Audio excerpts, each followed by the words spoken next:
94 ఏళ్ల వయసులో చాలా మంది రిటైర్ అయిపోతారు. కానీ ఒక లెజెండ్ మాత్రం ఇంకా ప్రేక్షకుల ఊహలకు కొత్త రెక్కలు తొడుగుతున్నాడు.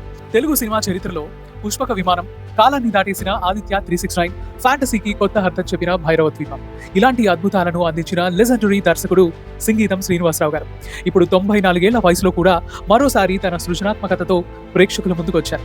అత్యంత ఆసక్తికరమైన విషయం ఏంటంటే ఆయన ప్రతిరోజు సెట్స్ లో ఉండలేదు. ఇంటి నుంచే హెడ్ ఫోన్స్ ద్వారా కెమెరామెన్ ను గైడ్ చేస్తూ ప్రతి ఫ్రేమ్ ను మానిటర్ చేస్తూ దాదాపు 6 నెలల పాటు రిహార్సల్స్ నిర్వహించి ఈ చిత్రాన్ని తెరకెక్కించారు. ఇక్కడ ప్రత్యేకంగా చెప్పుకోవాల్సింది నిర్మాత నాగ్ అశ్విన్ గురించి. 94 ఏళ్ల అనుభవాన్ని కేవలం గౌరవించడం మాత్రమే కాదు, ఆ అనుభవాన్ని మళ్లీ వెండి తెరపై మెరవనిచ్చారు. ఒక లెజెండ్ ఆలోచనలకు ఒక విజనరీ నిర్మాత రెక్కలు తొడిగితే ఎలా ఉంటుందో ఈ సినిమా దానికి సజీవ ఉదాహరణ. ఇప్పటికే వినూతమైన కాన్సెప్ట్, ప్రత్యేకమైన కథనం, కొత్త తరహా స్క్రీన్ ప్లేతో ప్రేక్షకుల ప్రశంసలు అందుకుంటున్న ఈ చిత్రం సూపర్ హిట్ టాక్ తో విజయవంతంగా ప్రదర్శింపబడుతుందని సినీ వర్గాలు భావిస్తున్నాయి.